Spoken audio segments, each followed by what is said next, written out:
आज हम आपके लिए लेकर आए हैं एक ऐसी कहानी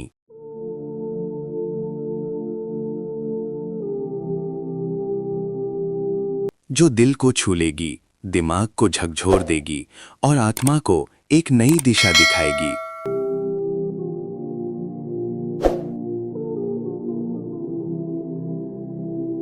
ये कहानी है दो दोस्तों की, एक हिंदू और एक मुसलमान। ये कहानी है उस प्यार की जो धर्म, जाति और मजहब की बंदिशों से परे है।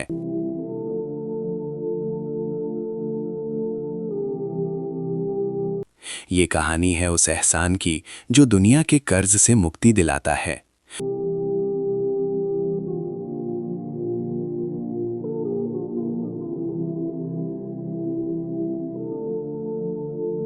और ये कहानी है उस सवाल की जो इंसानियत की गहराइयों में उतरकर जवाब तलाशता है। दो दोस्त थे, एक हिंदू और एक मुसलमान। दोनों अपने अपने मोहल्लों में रहते थे और उनकी आपस में अच्छी दोस्ती थी। मुसलमान रोज हिंदू के घर जाता था और उसके साथ बैठता और उससे बातें करता था। लेकिन जब हिंदू मुसलमान के घर जाता तो मुसलमान हिंदू को उतना समय भी नहीं देता था और उसके साथ नहीं बैठता था। तो एक दिन हिंदू ने सोचा कि ये मुसलमान मेरा दोस्त जब रोज मेरे घर आता है तो मैं उसके साथ बहुत समय बिताता हूँ और उसके साथ बैठकर बहुत प्यार और मोहब्बत भरी बातें करता हूँ, और जब मैं उसके घर जाता हूँ तो ये मेरे साथ नहीं बैठता है और ना ही बातें करता है, अंदर घर में ही रहता है, बाहर नहीं निकलता। आखिर ऐसी कौन सी बात है जो ये मेरे साथ ऐसा करता है? तो हिंदू ने एक दिन अपने मुसलमान दोस्त से पूछा, जब मैं आपके घर आता हूं तो आप मेरे साथ क्यों नहीं बैठते? मुसलमान ने जवाब दिया, मैं बहुत ज्यादा कर्जदार हूं। मुझे शर्म आती है कि अगर मैं आपके साथ बैठ जाऊं और रास्ते पर मेरा कोई कर्जदार मुझे आपके साथ देख ले और मुझे कोई बातें सुना दे तो मेरी आपके सामने बेइज्जती हो जाएगी। इसलिए मैं आपके साथ नहीं बैठता। मैं आपके सामने जलील नहीं होना चाहता हूँ। हिंदू बहुत अमीर था। उसने सोचा, ये मेरा दोस्त है और कर्जदार भी है, क्यों ना मैं उसका सारा कर्ज उतार दूं।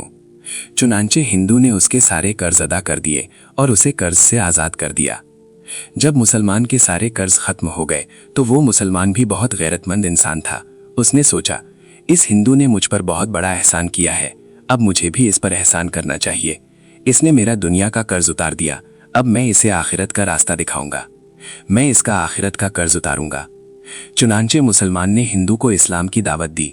अगले दिन वो उसके पास गया और कहा, कल तुमने मेरा दुनिया का कर्ज उतार दिया, अब मैं तुम्हें आखिरत के कर्ज से आज़ाद करना चाहता हूँ, इस्लाम कबूल कर लो।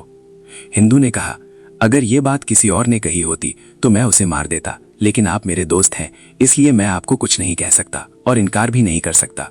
लेकिन मेरे 4 सवाल हैं, अगर तुम उनके जवाब दे दो तो मैं मुसलमान हो जाऊंगा। पहला सवाल, तुम मुसलमान कहते हो कि कुरान करीम में हर चीज मौजूद है, तो वो कौन सी चीज है जो कुरान में नहीं है? दूसरा सवाल, तुम मुसलमान कहते हो कि जन्नत में हर चीज मिलेगी, तो वो कौन सी चीज है जो जन्नत में नहीं होगी? तीसरा सवाल, तुम कहते हो कि जमीन में हर चीज मौजूद है, तो वो कौन सी चीज है जो जमीन में नहीं है? चौथा सवाल, तुम कहते हो कि इंसान में हर सिफत, गुण मौजूद है, तो वो कौन सी चीज है जो इंसान में नहीं है? मुसलमान ने कहा, मैं कम इल्म मुसलमान नहीं हूँ, ना ही आपका वास्ता कमजोर से पड़ा है। मैं इन सवालों के जवाब दे सकता हूँ क्योंकि मैं एक सच्चा मुसलमान हूँ और अपने दीन के बारे में जानता हूँ। तो मुसलमान दोस्त ने चारों सवालों का जवाब इस तरह से दिया। पहला जवाब, कुरान करीम में हर बात मौजूद है, इसमें कोई झूठ नहीं है क्योंकि ये अल्लाह की किताब है, लिहाजा कुरान में जो चीज नहीं है वो है झूठ। दूसरा जवाब, जन्नत में हर चीज होगी लेकिन एक चीज नहीं होगी और वो है मौत।